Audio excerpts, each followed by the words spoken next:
Bob sedang bersantai ketika Jano mengabari bahwa preman yang membekini rumah judi milik King adalah Nobin.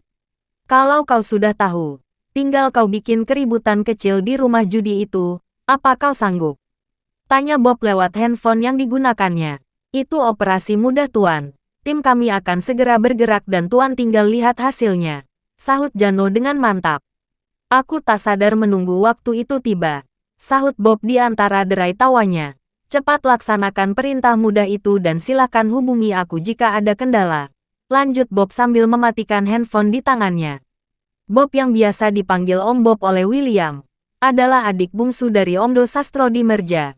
Namun karena usianya tak beda jauh dari William, maka William lebih suka memanggilnya Om Bob daripada memanggilnya Paman Bob. Ya, usianya dengan William yang merupakan anak tertua dari kakaknya itu hanya terpaut 3 tahun. Bob tahu sekali inginan William untuk menghancurkan King. Dulu, kalau tidak dihalangi Bob tentunya William sudah menghabisi King, untunglah. Sebelum semua itu terjadi, Bob bisa menghentikan niat William. Sebab, jika itu semua sempat terjadi, tak menutup kemungkinan keluarga besar Om Do Sastrodimerja harus merangkak dari awal lagi untuk meraih sukses. Kenapa aku harus menahan keinginan untuk menghabisinya, sementara King enak saja menghancurkan perasaanku?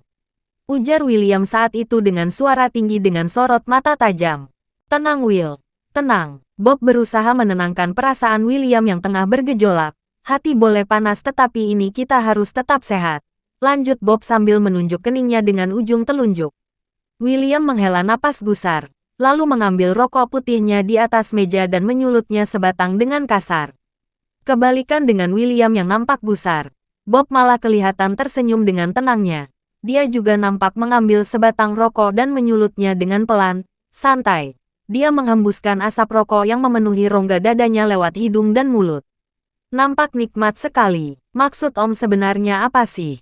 Tatap William tanpa daya. Bob membuang abu rokoknya ke asbak. Lalu katanya pelan ke arah William, penuh kelembutan dan kasih sayang. Will, kamu pikir apa keluarga King akan diam saja bila kamu menghabisi King? William tak menjawab pertanyaan tak terduga dari omnya. William menghela napas berat. Lalu dia pun balik bertanya ke arah Om Bob dengan pandangan nanar. Mungkinkah keluarga besar kita akan kalah bila bertarung dengan keluarga besar King? Bob menjawab pertanyaan itu dengan gelengan kepala sambil tersenyum lebar. Lalu katanya setelah menghembuskan napas dengan lembut, walaupun kita tidak tahu pasti berapa jumlah harta kekayaan keluarga King, tapi dapat kita pastikan bahwa jumlah kekayaan mereka tidak jauh berbeda dengan jumlah kekayaan kita. Terang Om Bob seraya kembali menghisap rokoknya dan William terus mendengarkan dengan baik. Kamu kan tahu bahwa semakin kaya seseorang maka dia akan semakin berkuasa. Lanjut Om Bob sambil menghancurkan sisa rokoknya ke asbak.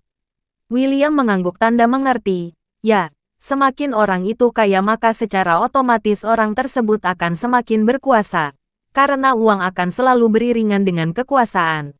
Atau sebaliknya. William mengikuti Om Bob untuk mematikan puntung rokoknya ke asbak. Maksud Om, kalau keluarga kita bertarung dengan keluarga King keduanya akan mengalami kerugian besar, tak peduli kalah atau menang dalam pertarungan tersebut. Tanya William memecahkan keheningan yang tercipta. Om Bob mengangguk sambil membuka mulutnya. Kalau keluarga besar kita bertarung maka kata pepatah pun berlaku. Yang kalah jadi abu dan yang menang jadi arang, kalah atau menang tetap akan rugi. Sebab harus merangkak lagi dari awal untuk meraih sukses. Pada akhirnya William mengerti bahwa pertarungannya dengan si brengsek King itu tidak harus mempertaruhkan nama besar keluarganya. Sebab, dia mengerti betul bahwa setiap orang akan mengeluarkan kartu trupnya bila terdesak, itu juga berlaku baik untuk King maupun dirinya. Jadi aku tidak bisa membalas rasa sakit hatiku kepada King. Ujar William sambil menyandarkan punggungnya ke bangku. Siapa bilang? Tatap Om Bob ke arah William. Maksud Om? William balas menatap dengan tatapan penuh rasa ingin tahu. Buat dia menderita karena selalu melihat kerugian dari usaha yang dibangunnya. Tapi melakukan hal ini harus penuh dengan kehati-hatian. Karena untuk menghancurkan usaha King itu perlu tangan orang lain. Dan kita harus yakin bahwa orang tersebut tidak akan menyebutkan nama keluarga kita bila mereka tertangkap. William menganggukkan kepala tanda mengerti. Ada binar bahagia yang tertangkap jelas dari wajah tampannya. Dan sungguh, Melihat semua itu menumbuhkan rasa senang di relung hati Bob. Mulai saat itulah William berpikir keras guna mencari cara untuk menghancurkan usaha King, bukan usaha milik keluarga King. Apa yang dirasakan William sebenarnya juga dirasakan oleh Bob. Mungkin selain usia mereka tidak berbeda jauh, Bob juga amat menyayangi ponakannya itu. Dengan alasan itulah dia membentuk tim penghancur tanpa sepengetahuan William. Tim penghancur yang diberi nama Hantu Malam itu dibentuk oleh salah seorang kepercayaannya bernama Jano.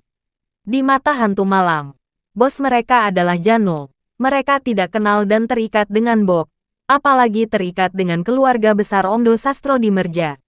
Langkah itu sengaja Bob ambil agar apabila salah seorang dari anggota Hantu Malam tertangkap musuh, mereka tidak mungkin membuka mulut soal sosok Bob apalagi keluarga besar Omdo Sastro di Merja yang tidak mereka kenal. Jadi, Bob tahu dan kenal orang-orang yang tergabung dalam Hantu Malam, tapi tak ada seorang pun dari mereka yang kenal dengan Bob. Dan kali ini, Hantu Malam mendapat tugas untuk menghancurkan rumah judi milik King dari Jano. Sejak awal memang tugas utama Jano adalah memata-matai gerakan King. Karena tugas dari Bob itulah Jano segera membentuk tim informan yang diketuai hacker muda bernama Denso.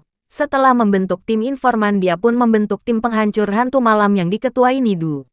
Dulu, Nidu adalah adik seperguruan Jano dan sama-sama menjadi preman di kota Bandang. Lama mereka berpisah karena Jano mencoba mengadu nasib di kota Wakanda. Dan ketika kembali ke kota Bandang dia langsung meminta Nidu untuk membuat tim tempur. Maka Nidu pun mengumpulkan jagoan muda dari kota Bandang guna memenuhi permintaan Jano. Jano membeli sebuah ruko berlantai 3 untuk tempat tinggal Nidu dan teman-temannya. Untuk kamuflase tim tempur Hantu Malam, Jano sengaja membuka toko peralatan olahraga di lantai dasar yang dijaga oleh anak buah Nidu secara bergantian. Lantai 2 dipergunakan untuk latihan bela diri. Dan lantai 3 mereka gunakan untuk tempat beristirahat sekaligus dapur. Kalau tidak bertugas jaga toko di lantai bawah, tugas mereka hanya latihan bela diri. Tak jarang sesama mereka juga kerap bertarung untuk lebih memahami dari makna jurus yang mereka miliki. Jano memang melarang mereka untuk melakukan aktivitas lain tanpa perintahnya. Tidak ada seorang pun yang protes atas kebijakan dari Jano. Mereka malah bersyukur diajak Jano ke kota Wakanda ini. Hidup mereka sekarang jauh lebih nyaman dibanding dulu saat menjadi preman di kota Bandang. Tak ada alasan untuk membalas kenyamanan yang mereka terima itu selain dengan kesetiaan penuh kepada Jano. Apalagi kalau bicara penghasilan dan makan. Wui bagai bumi dan langit. Sekarang penghasilan mereka per bulan itu 12 kali lipat dibanding dulu saat jadi preman. Makan dan minum pun jauh lebih mewah. Hanya saja dulu mereka bebas mau makan dan minum apa saja, termasuk mengkonsumsi narkoboy. Tapi sekarang bertolak belakang. Sepertinya setiap makanan dan minuman yang masuk ke dalam perut mereka harus sesuai dengan kebutuhan mereka.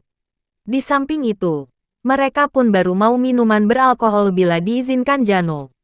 Setelah mendapat telepon dari Jano, Nudi segera menyuruh agar toko di lantai bawah segera tutup dan meminta kepada semua sahabatnya untuk segera berkumpul di ruang santai yang ada di lantai 3. Tadi Jano telepon dan meminta kita untuk membuat keributan di rumah judi King.